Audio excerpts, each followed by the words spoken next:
4월 2일 주일 찬예배 설교 말씀을 나누겠습니다. 본문은 레위기 22장 17절에서 33절까지의 말씀이고 제목은 성물에 관한 규례 두 번째 말씀입니다. 우리가 지난주에는 레위인 또는 이 제사장들이 먹는 성물을 어떻게 먹어야 하는지에 대해서 말씀을 나눴습니다. 오늘은 이 제사장뿐만 아니라 모든 이스라엘 백성들이 어떻게 하나님께 드리는 성물을 다루어야 하는지에 대해서 말씀을 나누기 원합니다.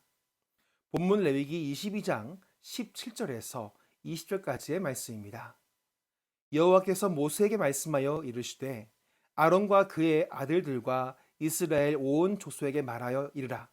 이스라엘 자손이나 그 중에 거류하는 자가 서원 제물이나 자원 제물로 번제와 더불어 여호와께 예물로 드리려거든 기쁘게 받으심이 되도록 소나 양이나 염소의 흠 없는 수컷으로 드릴지니 흠 있는 것은 무엇이나 너희가 드리지 말 것은 그것이 기쁘게 받으심이 되지 못할 것임이라.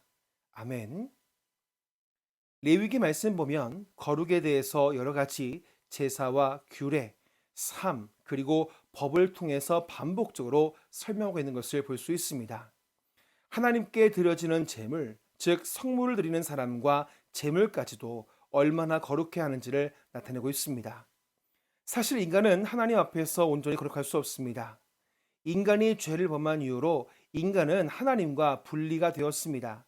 하지만 하나님은 이스라엘 백성들을 통해서 다시금 하나님과 인간 사이에 분리된 관계를 회복하시기 위해서 이 제사를 통하여 다시금 하나님과 인간 사이의 관계를 회복하였습니다. 하지만 중요한 사실은 여전히 이스라엘 백성들은 하나님 앞에서 거룩해야 했고 거룩하신 하나님 앞에 드리는 제물 역시 거룩해야 하는데 그 제물에 대해서 본문 레위기 22장 19절과 20절은 이렇게 말씀하고 있습니다.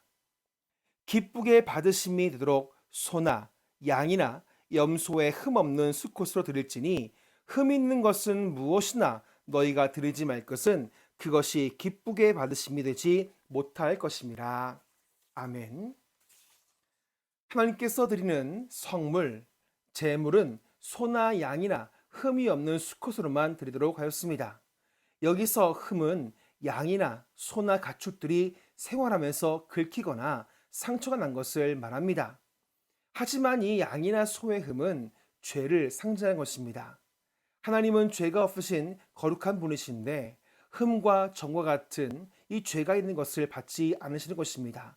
사실 인간의 죄를 위해서는 양이나 소가 대신 죽음을 당하지만 하나님이 받으시는 제물은 흠이나 점이 없는, 즉 죄가 없는 것을 받으신다라는 것입니다. 우리가 살아가면서 많은 죄를 짓고 살아갑니다. 태어날 때부터 가지고 있는 원죄 말고도 우리는 살면서 이런저런 죄를 많이 짓고 살아갑니다. 우리가 알게 모르게 이런 죄들을 또 저런 죄들을 우리가 짓고 살아가지만 하나님 앞에서는 그 어떤 작은 죄도 용납되지 않습니다.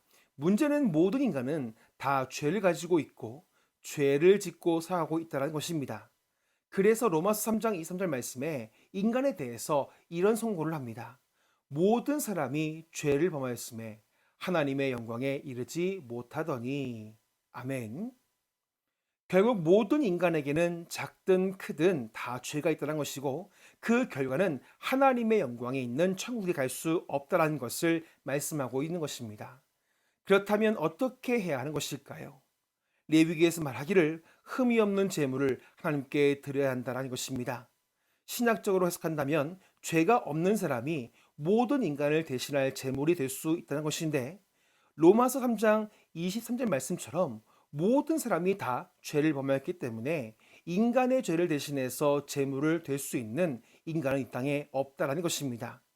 그래서 레위기에서 말하는 점과 흠이 없는 양이 제물이 인간의 모든 죄를 위해 대신 죽을 수 있듯이 하나님은 죄가 없는 하나님의 인간을 먹고 이 땅에 오셔서 인간을 위해 대신 죽으신 예수 그리스도가 대신 죽으셔야 했다는 것입니다.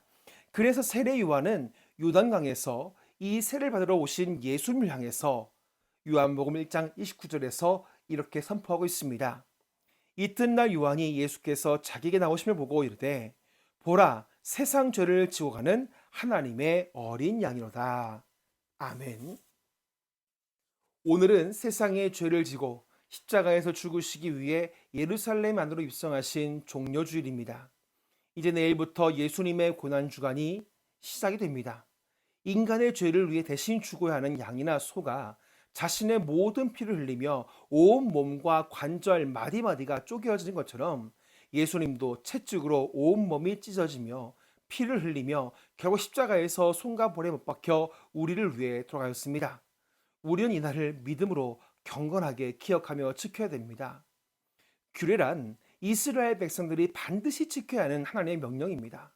예수님도 성천의 빵과 잔을 나누시면서 이것을 먹고 마실 때마다 나를 기념하라고 말씀하셨습니다. 우리가 고난주일에 성찬을 나누고 고난주간 새벽 기도회를 하는 것은 나를 위해 고난을 당하시며 십자가에서 피를 흘리신 예수님을 기억하면서 다시금 거룩한 삶을 살기 위해서 이것을 지키는 것처럼 오늘 이스라엘 백성들과 제사장들이 하나님께 드리는 제물을 드릴 때마다 그들이 드리는 그 제물과 나를 동일하게 바라보면서 거룩하게 하나님께 나아가야 한다는 그런 말씀을 듣고 지키는 것이 중요한 것처럼 오늘날 우리를 위해 고난당하시고 십자가에서 죽으시고 피 흘리신 그 예수님을 믿음으로 바라보면서 우리의 거룩한 삶을 하나님께 드릴 수 있는 고난주간 한 주간 되시기를 간절히 축복합니다.